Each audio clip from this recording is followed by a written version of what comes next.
Can you hear me okay? Huh? Can you hear me okay? I just want to know if you guys can talk. This is wonderful. I got to tell you, I am so happy to be here.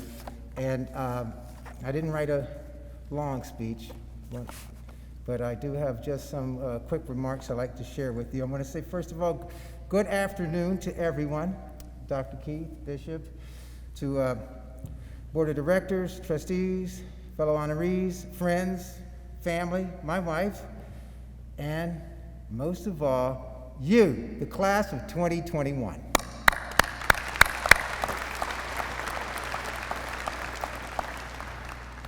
I am honored to be here today, to have this great privilege to be your speaker today. I'm extremely proud of the doctorate degree that you bestowed upon me. And I'm also very, very proud of the Bachelor of Arts degree I earned here more than 40 years ago.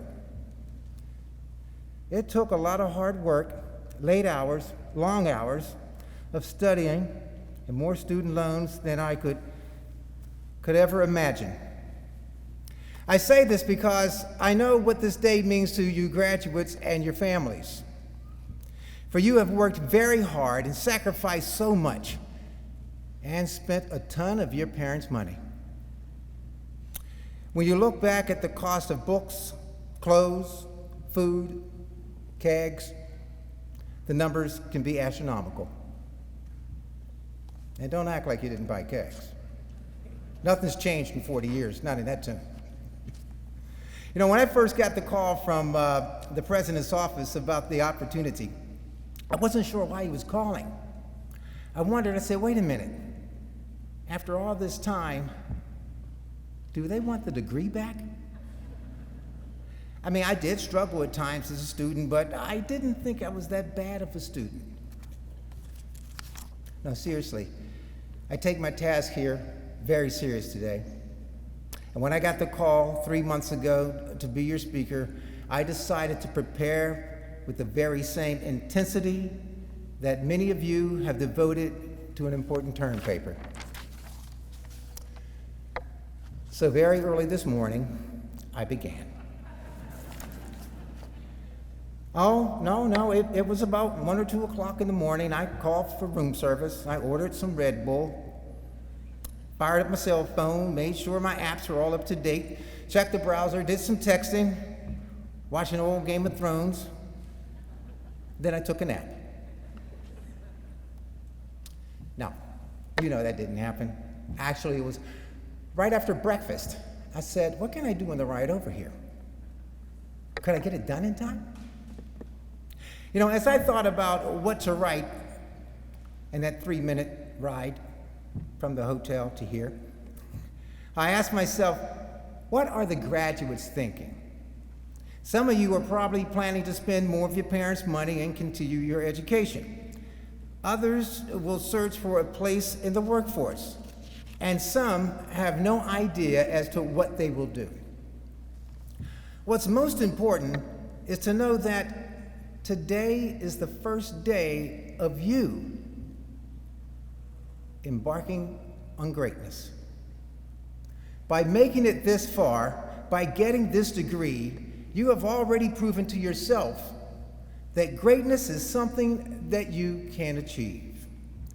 You have an extraordinary education from this fine university. But greatness doesn't come easy. It takes focus, courage, and determination. Some will tell you that you can't be great, that in order to be great, you have to be famous to reach that kind of success. That's not true. For it is not the fame that will make you great, but rather the deeds that you do. In many ways, all of you are already great because you've met the challenges. You've met the challenges of a deadly pandemic and survived. And maybe without realizing it, you help others to survive with maybe a helping hand or a kind word. Maybe you were the one who delivered groceries to someone in need or stocked shelves at stores so others could find the items that they needed. You see, small tasks can have a big impact. Now just think for a moment. Imagine this, of how many times you've known someone who performed small, helpful, kind tasks, and people would say, he or she is a great person. Take a look at your fellow graduate to your left. Now take a look at your fellow graduate to your right, in front of you and behind you. In addition to the Gannon University family, all of you share a common bond. No matter how tough it got to take advantage of this precious education this university offers, you found a way to do it. You know, looking at all of you reminds me of my first few days when I was a freshman here at Gannon.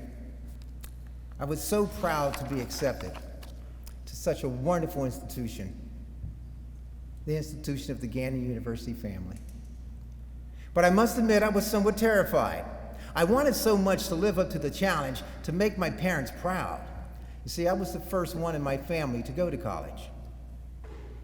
In addition, I wanted the university to be proud of giving me the opportunity to be here, to the chance to compete, to learn, and take advantage of all it had to offer. Gannon University gave me, as it has given you, the foundation needed to enter the world as a productive individual. Not only did I learn so much here, but more importantly, I learned how to learn, how to adapt to those curveballs life throws at you, how to think quickly on my feet, and how to apply myself to whatever I wanted to do with confidence. I used that confidence to land my first job, my first professional job in television right here in Erie, not far from this campus, just up the street. I started the television career at Channel 12, then became News Center 12 and Erie Now News. At the time,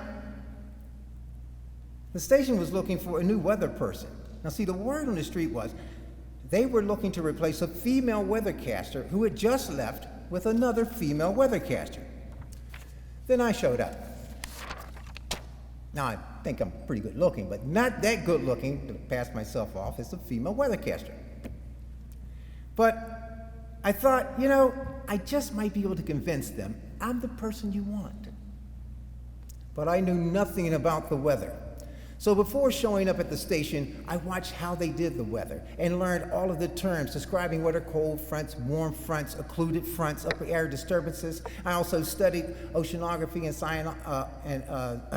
Scientology, all in, not Scientology, but oceanography and the science of the weather from books. Excuse me for that. But some friends told me I would not be good enough for that position.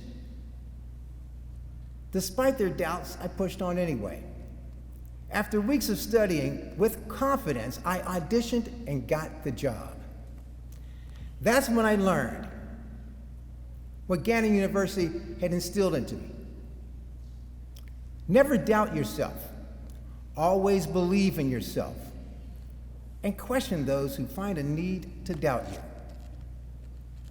You know, that weather position led to a reporter's position, and when I became a reporter, I started covering counsel. I started doing big stories, drug busts, bank robberies. You name it, if it was a big story, I was on it. Political scene. And I thought I was pretty much a hot shot reporter. And then one day, I got to work and I got an assignment to cover a Nestle's chocolate shopping spree. At first, I thought the assignment was beneath me. I mean, go to a grocery store and have my cameraman get video of a shopper grabbing as much food as they could from the store shelves within 2 minutes and then walk away with it all free.